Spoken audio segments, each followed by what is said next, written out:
ఉండబోతున్నాయి, పదవుల పందేరం అయితే ఉండబోతుంది అని కూడా మరి టీపీసీసీ చీఫ్ చెప్పారని కూడా ప్రచురించారు. ఇక T20 ర్యాంకింగ్స్లో టీమిండియా నెంబర్ 1, రెండో ప్లేస్లో ఇంగ్లాండ్. టీమిండియా 275 పాయింట్లతో టాప్లో, 98కి పడిపోయిన T20 జట్ల సంఖ్య ఐసీసీ తాజాగా జాబితా విడుదల చేస్తుంది. పొట్టి క్రికెట్ ఫార్మాట్లో భారత జట్టు జైత్రయాత్ర కొనసాగుతుంది. మైదానంలో పరుగు వరదలు పారిస్తూ అద్భుతమైన ఫామ్ను కొనసాగిస్తూ టీమిండియా తాజాగా అంతర్జాతీయ క్రికెట్ మండలి ఐసీసీ ప్రకటించిన వార్షిక T20 ర్యాంకింగ్స్లో ఏకపక్ష ఆధిపత్యాన్ని ప్రదర్శించింది. ఏకంగా 275 పాయింట్లతో ఏ జట్టు దరిదాపుల్లో లేకుండా నెంబర్ 1 స్థానాన్ని అయితే నిలబెట్టుకుంది.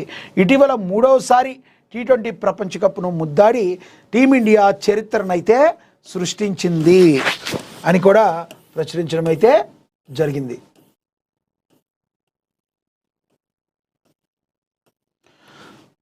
అదే జోరును ర్యాంకింగ్స్లోనూ కొనసాగించే దుమ్మిరేపింది. ఇంగ్లాండ్ జట్టు 262 పాయింట్లతో రెండో స్థానంలో నిలవగా, ఆస్ట్రేలియా 258 పాయింట్లతో మూడో స్థానాన్ని దక్కించుకుంది. టాప్ 7 స్థానాల్లో ఎటువంటి మార్పులు చోటు చేసుకోలేదు. New Zealand, south Africa, Pakistan, West Indies ఆ తర్వాత స్థానాల్లో కొనసాగుతున్నాయి. 3 సార్లు T20 కప్ను గెలిచిన జట్టుగా రికార్డులకు ఎక్కిన టీమిండియా భవిష్యత్తు సిరీస్లోని ఇదే జోరు కొనసాగించేలా కనబడుతుంది. మరి T20లో అయితే చాలా అద్భుతంగా మనం విజయాలు అయితే సాధించాం. కానీ వాట్ అబౌట్ 50 ఓవర్ల మ్యాచ్ల్లో కూడా మరి మనం ఇంకా మన సత్తాను చాటుకోవాల్సిన అవసరం ఉందని మరి అందరూ కూడా, మరి క్రికెట్ అభిమానులందరూ కూడా ఎంతో ఆలోచిస్తున్న పరిస్థితి. ఏదేమైనప్పటికీ మరి T20లో నెంబర్ 1గా అవటం మాత్రం చాలా హ్యాపీనెస్ అయితే అందరికీ మరి క్రీడాభిమానులకు కలిగిస్తుంది. స్టాలిన్తో రజనీకాంత్ భేటీ, ఓటమి వేళ సంఘీభావం, కష్టకాలంలో అండగా ఉంటారని స్టాలిన్కు హామీ. డిఎంకే ఓటమి నేపథ్యంలో పార్టీ అధినేత ఎంకే స్టాలిన్తో సూపర్ స్టార్ రజనీకాంత్ బుధవారం చెన్నైలో ఆయన నివాసంలో భేటీ అయ్యారు. ప్రభుత్వ ఏర్పాటుపై తీవ్రమైన రాజకీయ పరిణామాలు చోటు చేసుకున్న తరుణంలో ఈ సమావేశం ప్రాధాన్యత సంతరించుకుంది. ఎన్నికల్లో డిఎంకే ఓటమి పాలన నేపథ్యంలో స్టాలిన్కు సంఘీభావం తెలిపేందుకు రజనీకాంత్ ఆయన్ను కలిశారు. ఈ కష్టకాలంలో తాను ఆయనకు అండగా ఉంటానని రజనీ భరోసా ఇచ్చారు. డిఎంకే కూటమిలోని వీసీకే వామపక్షాల నేతలు కూడా పార్టీ ప్రధాన కార్యాలయం అన్నా అరివాలయంలో స్టాలిన్ను కలిసి తమ మద్దతునైతే ప్రకటించడం అయితే జరిగిందని ప్రచురించడం అయితే జరిగింది. ఇక తదుపరి చూసుకుంటే ఆయన ఎగవేతల రేవంత్ రెడ్డి ఒక్క ఊళ్ళో పూర్తి రుణమాఫీ అయినా రాజీనామాకు సిద్ధం. 69 సార్లు ఢిల్లీకి వెళ్ళి 69 పైసలు తేలేదు. ఇక్కడ నడుస్తుంది రైతు బంధు కాదు రాహుల్ బంధం. BRS working president Kalvakuntla Taraka Ramarao పూర్తి స్థాయిలో ఫైర్ అయ్యటం అయితే జరిగింది. దానిలో భాగంగానే నిన్న మరి టీపీసీ చీఫ్ కేటీఆర్ను కూడా విమర్శించారు. ఎన్నికల ముందు ఇచ్చిన హామీలను గాలికి వదిలేసి రైతులను నిలువునా మోసం చేసిన కాంగ్రెస్ సర్కార్పై BRS working president Kalvakuntla Taraka Rama Rao తీవ్రస్థాయిలో ధ్వజమెత్తారు. ముఖ్యమంత్రిని యనమల రేవంత్ రెడ్డి కాదు, ఎగవేతల రేవంత్ రెడ్డి అని తీవ్ర పదజాలంతో విమర్శించారు.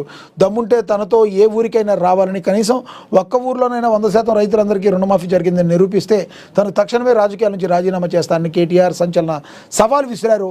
రాష్ట్రంలో కాంగ్రెస్ పాలన అంతా దందాలు, కమిషన్లు, కొట్లాటలపైగా మారిందని మండిపడ్డారు. బుధవారం వరంగల్ పర్యటనలో భాగంగా కేటీఆర్ కాంగ్రెస్ ప్రభుత్వ వైఫల్యాలను, ముఖ్యమంత్రి మోసపూరిత వైఖరిని ఎండగట్టారు.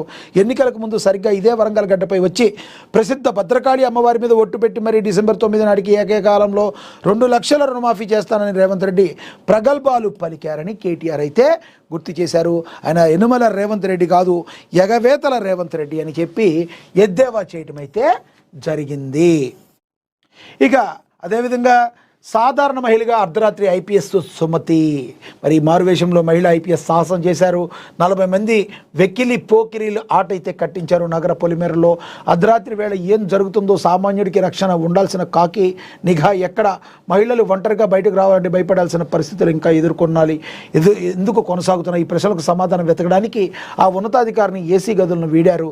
తమ హోదాను పక్కన పెట్టారు. సామాన్య మహిళల మారువేషం ధరించి చీకటి వీధుల్లో అడుగుపెట్టారు. మల్కాజ్గిరి పోలీస్ స్టేషన్ కమిషనర్గా బాధ్యతలు స్వీకరించిన వెంటనే ఐపీఎస్ సుమతి ప్రదర్శించిన ఈ సాహసోపేత కర్తవ్య నిర్వహణ ఇప్పుడు రాష్ట్ర వ్యాప్తంగా చర్చనీయాంశంగా మారింది. ఆ గడియారం ముళ్ళు రాత్రి 12 గంటలు దాటింది. నగరంలోని అత్యంత రద్దీగా ఉండే దిల్సుఖ్ నగర్ బస్టాండ్ ప్రాంతం అది.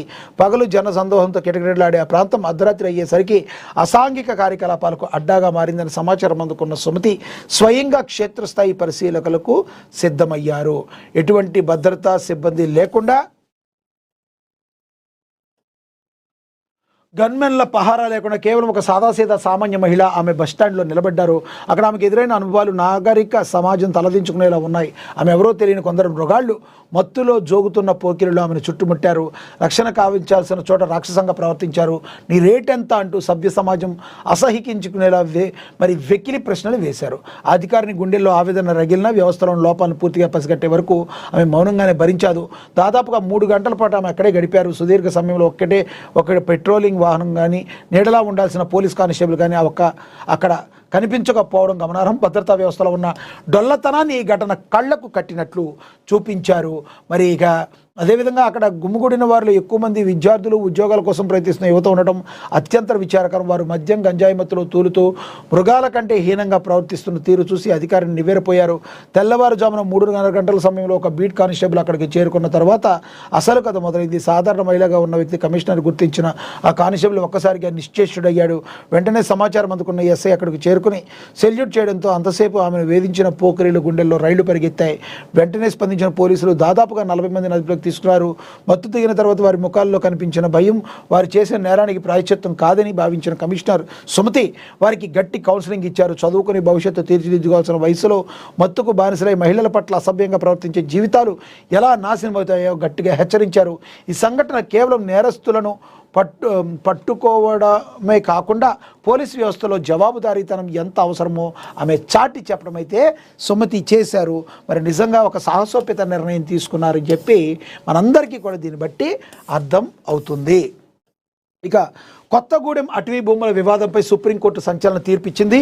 రెవెన్యూ రికార్డులంటే హక్కులున్నట్లు కాదని కల్వాల నాగారం కేసులో సర్వోన్నత న్యాయస్థానం స్పష్టీకరణ చేసింది.